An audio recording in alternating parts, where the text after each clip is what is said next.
Bismillahirrahmanirrahim. Assalamualaikum warahmatullahi wabarakatuh.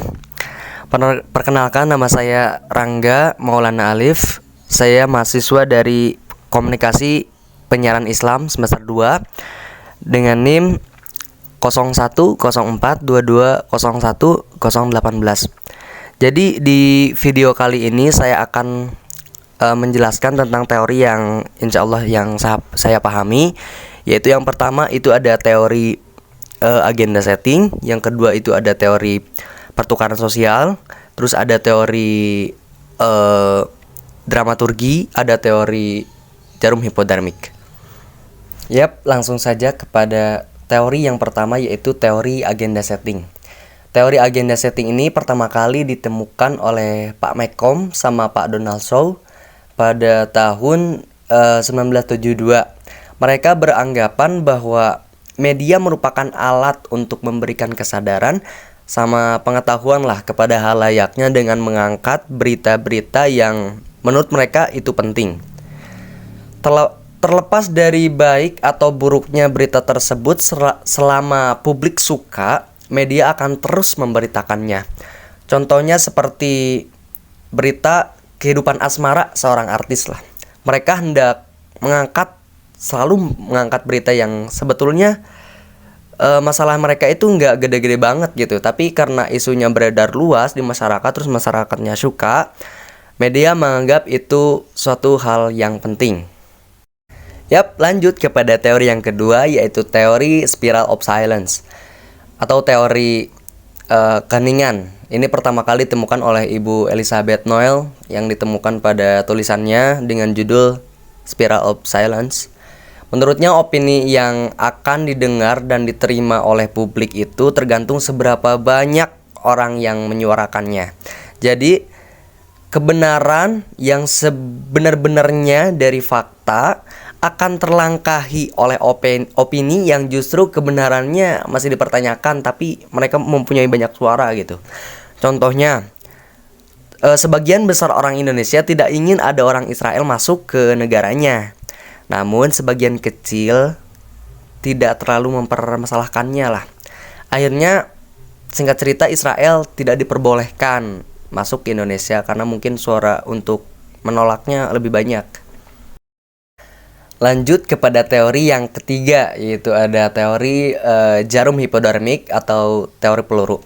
Teori ini pertama kali ditemukan oleh Pak Harold Laswell kalau tidak salah. Teori ini menjelaskan tentang media massa yang mempunyai pengaruh yang sangat kuat terhadap halayaknya.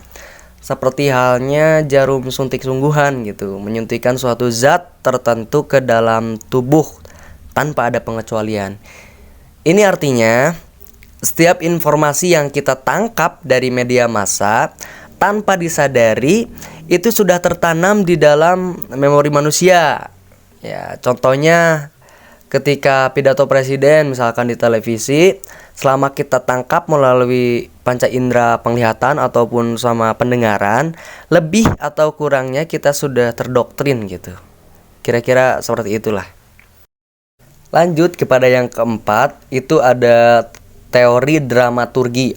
Teori ini pertama kali ditemukan oleh Pak Goffman yang dikarang di dalam bukunya yang bernama Presentation of Self in Everyday Life. Teori ini menjelaskan tentang segala bentuk interaksi manusia itu seperti seolah-olah kita memerankan pertunjukan teater atau drama lah. Jadi setiap kehidupan yang kita jalani itu tidak sepenuhnya mencerminkan diri kita pribadi sepenuhnya gitu.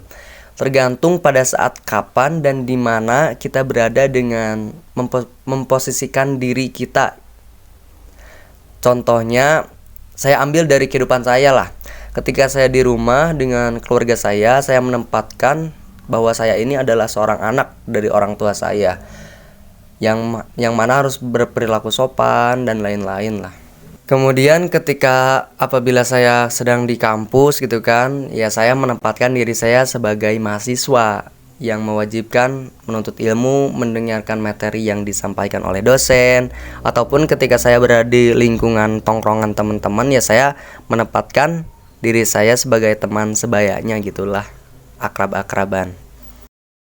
Lanjut kepada teori yang kelima, yaitu teori pertukaran sosial. Teori ini pertama kali ditemukan oleh Pak John Thibault sama Pak Harlord pada tahun 1959.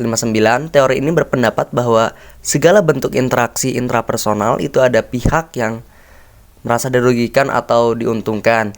Jadi selama interaksi itu masih aman-aman aja atau tidak menimbulkan kerugian dari kedua belah pihak, kemungkinan interaksi tersebut akan terus berlanjut. Contohnya seperti saat kita berinteraksi dengan teman yang selalu minta dijajanin gitu.